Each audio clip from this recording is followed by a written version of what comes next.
La realidad actual del hecho cristiano en la vida de millones y millones de hombres y mujeres tiene una base muy directa en la resurrección de Jesús. Puede ser muy atractiva, ¿no? Puede resultar muy atractiva hoy la doctrina de aquel Galileo ajusticiado a principios del siglo I de nuestra era, como pudiera serlo también de repente Buda o Gandhi o cualquier otro. Solo en virtud de su resurrección pudo convertirse en fundamento del cristianismo. Dejando de lado actitudes personales que podamos tener ante algo que se nos transmite con pretensión de verdad, es realmente relevante el plantearse la cuestión del origen histórico de esta creencia. En verdad, ¿cómo nació en el cristianismo primitivo la convicción de la resurrección de Cristo? ¿Qué testimonios poseemos de ella? Otra pregunta, ¿no? ¿Cuál es el valor y el sentido de esos testimonios precisamente? ¿Y qué podemos entender por resurrección de Cristo a la luz de precisamente esos testimonios? Daré una luz sobre estas cuestiones fundamentales en los siguientes minutos.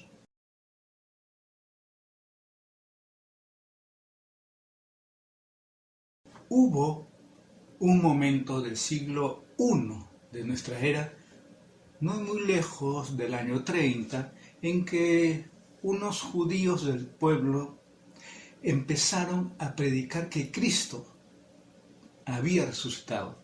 Este es el hecho. Aún no se habían escrito los evangelios, lógicamente, ni siquiera se pretendía ello.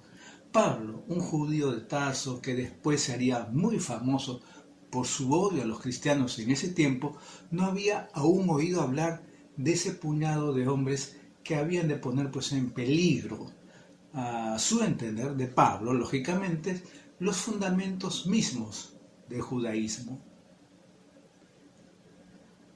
Pero aquellos hombres ya predicaban. ¿Qué predicaban? Estamos en el mismo punto de partida del cristianismo. Hay que entenderlo, entiéndelo bien. Y el contenido de aquella predicación reviste para nosotros, para ti, para mí, una importancia realmente excepcional. Como lo dije, como he comentado también en un video anterior sobre el manto en la sepultura, no en vano, pues sabemos que nuestra fe es la resurrección de Cristo y en ella se basa toda nuestra fe cristiana. Conecta gracias a una tradición ininterrumpida con la fe de esa primitivísima comunidad cristiana constituida por los discípulos. ¿Contaban acaso al pueblo de Jerusalén las historias de las apariciones que hoy conocemos por los evangelios? ¿Hacían ellos eso? En contra de lo que ordinariamente pudiera pensarse, los apóstoles no se lanzaron a la calle predicando que Cristo era Dios. Así, a secas, no. Esto creo que lo sabemos tú y yo. Ni siquiera se dedicaron a contar sus palabras y obras, muchas de ellas lógicamente como milagrosas, que constituirían precisamente más tarde, a partir del año 50 más o menos, ¿no? Un poquito más, la base de los evangelios sinópticos, tanto de Mateo como Marcos y Lucas. Quizás pensemos, al oír en la liturgia de los días de Pascua la lectura de las narraciones de las apariciones de Cristo resucitado, que dichas narraciones evangélicas son el punto de partida de la fe en la resurrección. Nada más lejos de la realidad. ¿Cómo podremos conocer el contenido de la predicación de ese grupo de judíos incultos que se echaron a la calle alrededor de la fiesta judía de Pentecostés, ¿no?, del año 30. ¿Cómo? La exégesis moderna,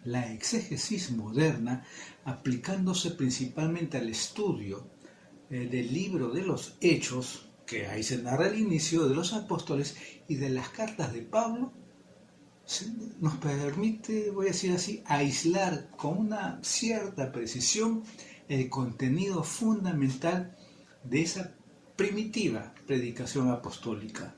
Es lo que se ha dado en llamar querigma apostólico en sentido amplio. En él, como veremos, el anuncio de la resurrección de Cristo ocupa lógicamente el puesto central. Los relatos evangélicos de las apariciones son, al menos en su forma escrita, muy posteriores y no formaban parte de ese querigma más primitivo. Y así fue. Para proceder con cierto orden, podemos distinguir dos tipos de expresiones de esa fe primitiva. Remontándonos atrás en el tiempo, tenemos lo siguiente. Las confesiones de fe, o sea, las formulaciones en que se acuñaba lo que la más antigua comunidad cristiana consideraba como el núcleo de su fe. Esa es una. Y lo otro es los discursos querigmáticos del libro de los Hechos de los Apóstoles, porque es ahí donde vemos el inicio, ¿no? Los discursos querigmáticos. Hablemos de las confesiones de fe. Hablemos de ese tema. Y vamos a escuchar 1 Corintios 15, del versículo 1 al 14. Escuchemos. Primera carta de San Pablo a los Corintios. Capítulo 1, versículos del 1 al 15. Les hago saber, hermanos, el evangelio que les prediqué, que han recibido y en el cual permanecen firmes, por el cual también son salvados, si lo guardan tal como se lo prediqué. Si no, habrías creído en vano. Porque os transmití, en primer lugar, lo que a mi vez recibí, que Cristo murió por nuestros pecados, según las Escrituras. Que fue sepultado, y que resucitó al tercer día, según las Escrituras. Que se apareció a Cefas y luego a los 12. Después se apareció a más de 500 hermanos a la vez, de los cuales todavía la mayor parte viven y otros murieron. Luego se apareció a Santiago, más tarde, a todos los apóstoles. Y en último término se me apareció también a mí, que soy como un aborto. Pues yo soy el último de los apóstoles, indigno del nombre de apóstol, por haber perseguido a la iglesia de Dios. Mas, por la gracia de Dios, soy lo que soy, y la gracia de Dios no ha sido estéril en mí. Antes bien, he trabajado más que todos ellos. Pero no yo, sino la gracia de Dios conmigo. Pues bien, tanto ellos como yo esto es lo que predicamos, esto es lo que han creído. Ahora bien, si se predica que Cristo ha resucitado de entre los muertos como andan diciendo algunos de ustedes que no hay resurrección de los muertos, si no hay resurrección de los muertos, tampoco Cristo resucitó. Y si no resucitó Cristo, vacía es nuestra predicación, vacía también su fe. Distinguen los técnicos diversas formas de expresión de la fe cristiana más primitiva. Vamos a agruparlo bajo la denominación de confesiones de fe en sentido lato. El contenido del acuerdo o consensus en que la comunidad cristiana estaba unida, el núcleo de convicción esencial y de creencia al cual se ascribían los cristianos del que daban testimonio abiertamente. Se trata del testimonio personal de su fe, ya sea expresada en público, en la predicación, en las controversias con los judíos, con los paganos o con los herejes. ¿Dónde podemos encontrar esas confesiones de la fe primitiva? De hecho, no poseemos ningún documento escrito que date de los años 30 en que los apóstoles se lanzaron a predicar. Los más antiguos documentos cristianos no suben más allá del año 50, fecha en que se cree fue escrito un evangelio en arameo de Mateo, se cree, de que nuestro texto griego sería una traducción más o menos fiel.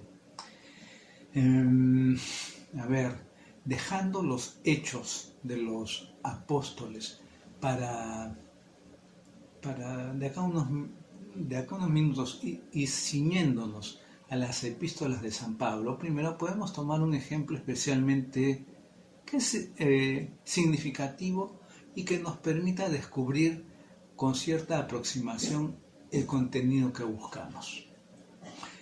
Al mismo tiempo, podremos ver de una manera sencilla el método con el que opera la exégesis moderna para aislar estas confesiones primitivas de la fe en documentos ya que van a ser bastante tardíos.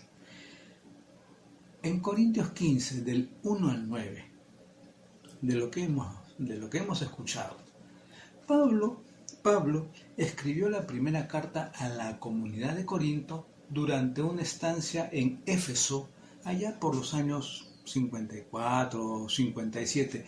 En el contexto de este capítulo 15, pretende disipar las dudas de los cristianos de Corinto sobre la resurrección de los muertos. Por ello les dice en el versículo 12, si se predica que Cristo ha resucitado de entre los muertos, ¿cómo andan diciendo algunos de entre ustedes que no hay resurrección de muertos?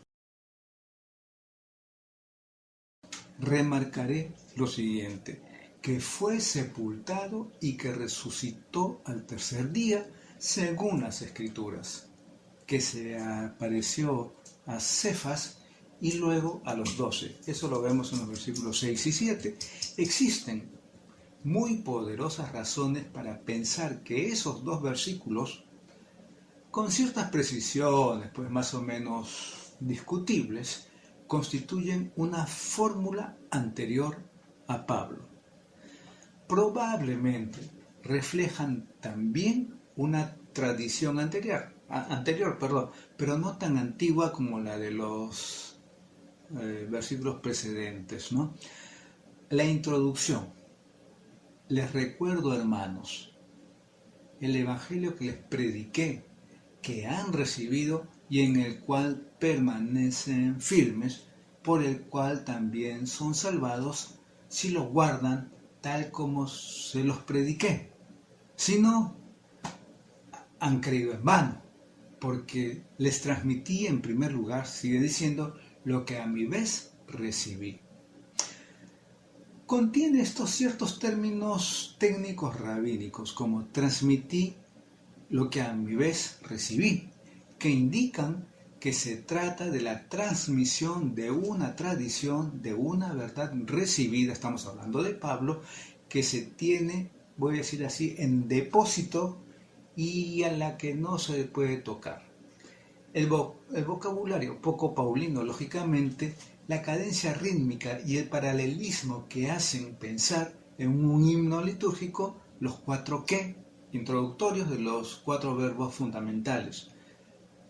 Murió, fue sepultado, resucitó, se apareció. ¿Qué? La alusión a las escrituras en plural, Pablo siempre habla de la escritura en singular. La alusión a los 12, insólita en Pablo. No era de Pablo. Son otros tantos indicios, escucha bien, indicios de que estamos ante una proclamación de fe anterior a Pablo. O sea, vamos a decir lo que él lo escuchó. El apóstol la ha insertado en su carta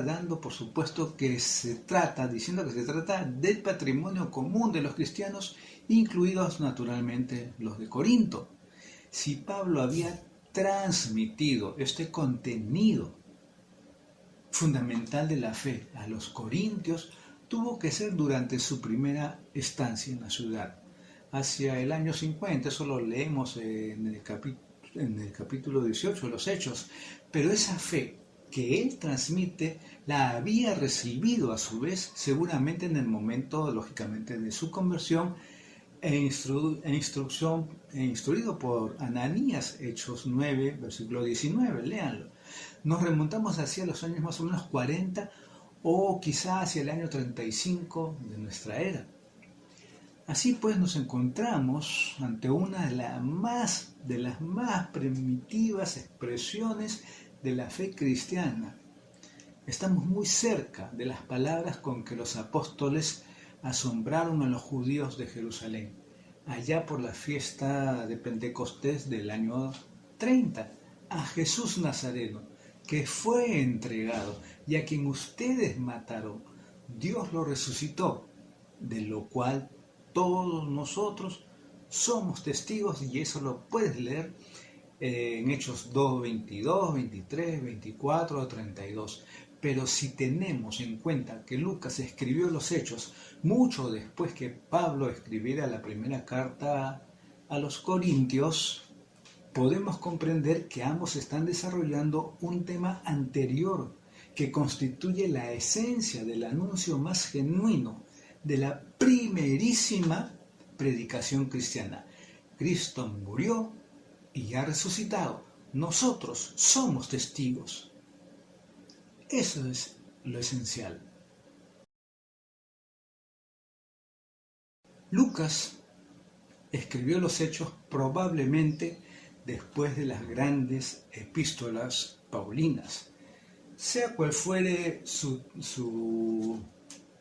fecha de composición, seguramente entre los años 60 y 70, la exégesis estudiará los discursos introducidos por Lucas a lo largo de su narración, intentando distinguir en ellos lo que puede ser legítima composición literaria de Lucas de los datos primitivos fundamentales alrededor de los cuales el autor dio forma a esos discursos, les dio forma.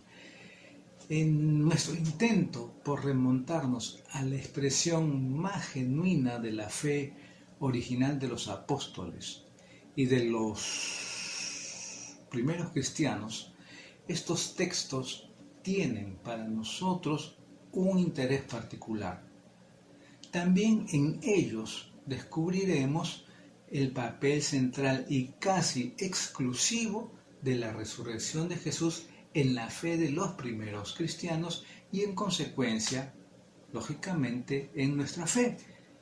A cualquier lector atento de los Hechos no deja de llamarle la atención la semejanza de estructura y de contenido de una serie de discursos de los apóstoles que se encuentran a lo largo pues de la narración de los primeros tiempos cristianos, ¿no? De estos primeros cristianos. Estos discursos son sobre todo de Pedro, aunque hay que incluir también uno de Pablo y algunas frases del mártir Esteban.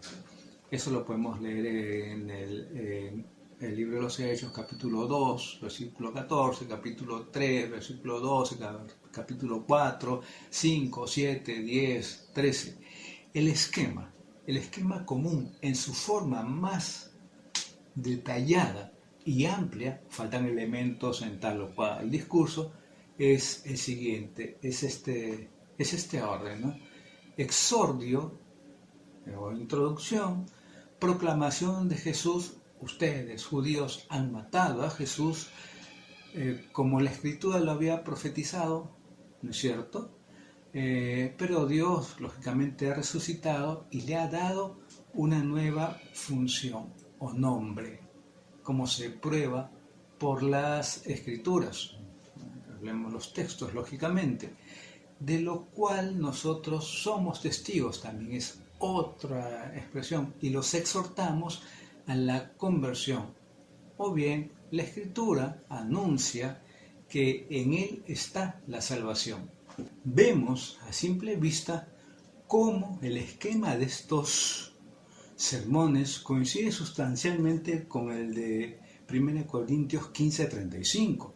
Lucas, por tanto, no los ha inventado sin más, por dos caminos diferentes, dos ambientes, dirían los exégetas. Hemos llegado a una formulación que podemos considerar como la auténtica expresión de lo que predicaron los apóstoles en el mismo amanecer del cristianismo.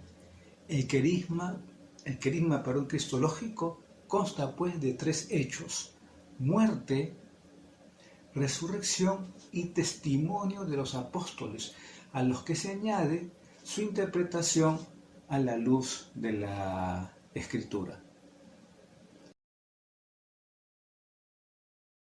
A partir de estas fórmulas primitivas, confesiones de fe y discursos querigmáticos, no podemos menos de considerar como posteriores elaboraciones las narraciones evangélicas de las apariciones.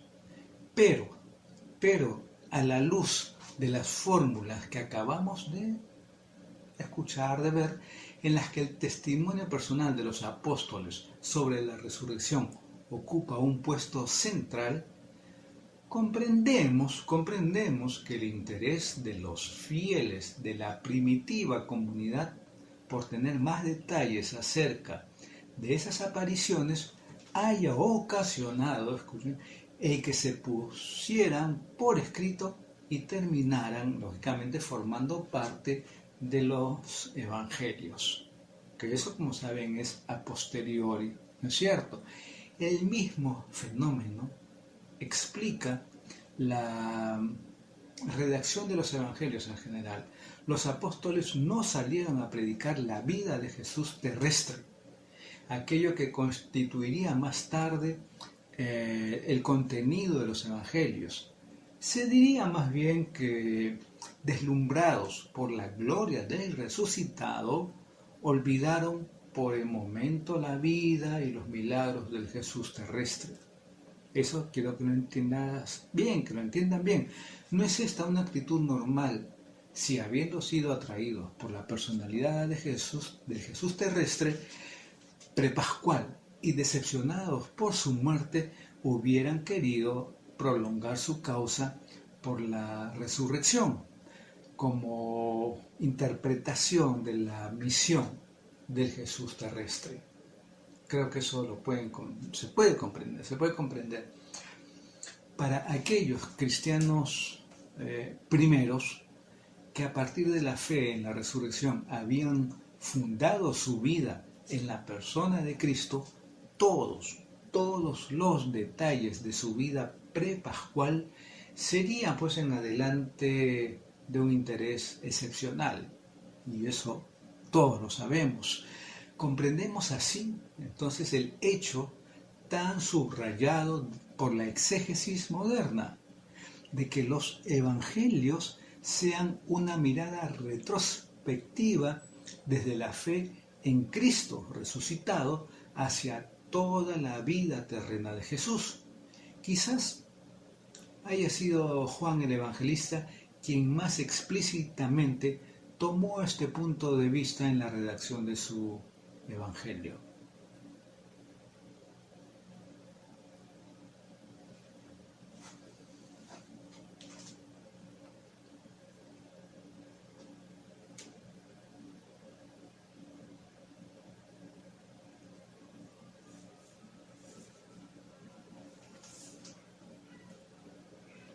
Hay que leer Juan 2:22. Es decir, creyeron después de su resurrección y solo entonces se pusieron a penetrar en el sentido de la vida terrena de Jesús. Así nacieron pues los evangelios. Cuando Jesús fue glorificado, Cuando Jesús fue glorificado, cayeron en la cuenta de que esto estaba escrito sobre él y que era lo que le habían hecho. Hay que leer Juan 12:16. El punto de partida, cronológica y vitalmente, es la fe en Jesús resucitado.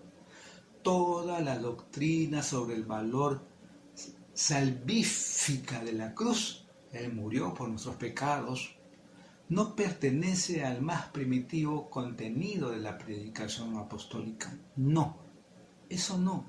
Precisamente a partir del hecho incontrovertible de la resurrección, hay que remarcar eso, de la resurrección, se elabora la teología neotestamentaria sobre Jesús, sobre Cristo. Esto no quiere decir que gran parte de los elementos de esa teología no estuvieran ya presentes de algún modo en la mente de los apóstoles, pero su desarrollo y su explicación, enriquecidos por la acción del Espíritu Santo, parecen seguir una línea de evolución. Lo primero, el punto clave, es que Dios le resucitó, como dice la carta a los Romanos capítulo 1, versículo 4. Este tipo de fórmulas parecerían sugerir que ignorando o prescindiendo de lo que pasó antes, se toma como punto de partida del señorío de Jesús el momento de su resurrección. Y a medida que el cristianismo primitivo reflexionó sobre ese Cristo, que era el centro de su vida, empieza a tomar conciencia de la importancia del momento del bautismo de Jesús, en que la voz del cielo se dirigió a Jesús como al Hijo amado. De aquí arranca precisamente el Evangelio de Marcos. Eso lo podemos leer en el 6. Una mayor reflexión condujo a la comunidad pospascual a tomar el momento de la concepción por el Espíritu Santo como punto de partida de la consideración de Cristo como Señor. Le hace Dios para los efectos, ¿no es cierto? Lucas y Mateo encarnan esta etapa. Es el sentido de las palabras del ángel a María. El que ha de nacer será santo y será llamado Hijo de Dios, como lo leímos en el Evangelio de Lucas capítulo 1, versículo 35. Y la evolución llegará a su culmen en esta especie de movimiento de retroceso en el Evangelio de Juan, el último que se escribió, quien elevando al máximo la revelación neotestamentaria, nos introduce en el misterio trinitario de la eterna preexistencia del Verbo. La palabra, dice Juan, se hizo carne, y la palabra era Dios. Lo leemos en el primer capítulo de Juan. Hace unos momentos hecha una mirada retrospectiva. Desde la fe en la resurrección, la iglesia primitiva se interesó por la vida del Jesús terrestre. Desde la resurrección, podríamos ahora de forma semejante ver cómo el hecho de la resurrección es la base de la reflexión teológica que siguió al anuncio primitivo del día de Pentecostés. La importancia de la resurrección es particularmente decisiva en la teología paulina. Veamos brevemente algunos ejemplos de esta influencia.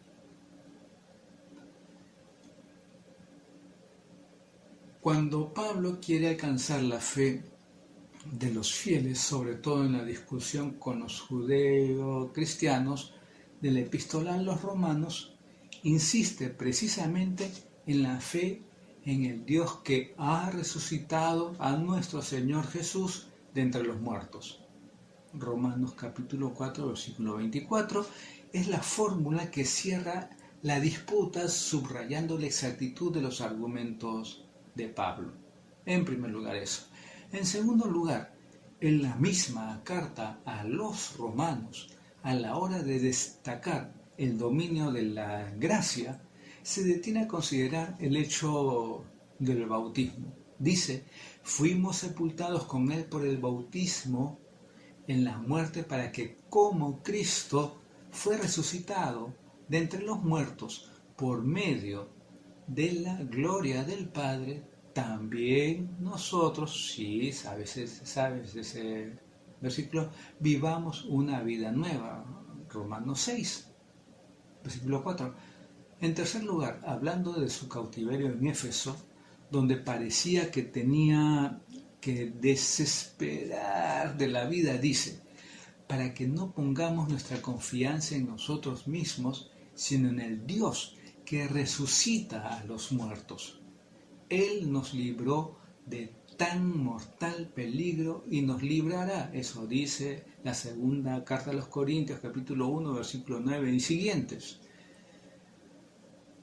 Otro punto más, para Pablo es claro también que la esperanza de llegar a superar la muerte se funda en la resurrección de Jesús. El que ha resucitado al Señor Jesús también nos resucitará con Jesús y nos presentará ante Él juntamente con ustedes. La segunda carta a los Corintios, capítulo 4, versículo 14. En estos y otros pasajes se muestra cómo una afirmación fundamental se inserta en una situación crítica que sirve para el esclarecimiento teológico y la toma de conciencia de la existencia cristiana. Se nos muestra precisamente cómo hay que repensar las afirmaciones de fe, tomando ocasión de las situaciones y las necesidades que se presentan a las personas y lógicamente a la comunidad, junto a una, vamos a decir, ortodoxia en la interpretación. En este punto, pues, o ya en este momento final, decirte que la base, lógicamente, de nuestra fe es la resurrección. Y lo decimos en la misa, ¿no? Lo decimos en la misa. Este es el sacramento de nuestra fe. Anunciamos tu muerte, proclamamos tu resurrección. Ven, Señor Jesús.